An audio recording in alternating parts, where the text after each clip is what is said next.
This is the final product. Oh no, sarap. Let's make sisig tofu for Ate Cherry. Hindi naman siya sobrang gwapo, ngunit siyang type na type ko. Mr. Cupido, kung na may tulungan mo. Buko juice for baby malos. While waiting sa tokwa na piniprito, gawa na tayo ng sauce. First, yung mayonnaise na Lady's Choice. Wala akong measurement dito, tansya-tansya lang. Mamasitas oyster sauce. 3 kalamansi. Salt, pepper.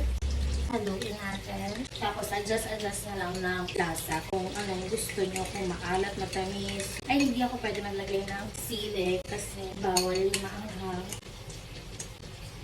Perfect. I like it. Sibuyas, bawang,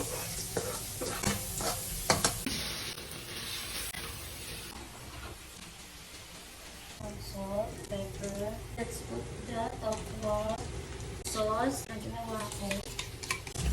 Nakaamoy nyo lang. Sobrang bang. Finished product. Let's taste it.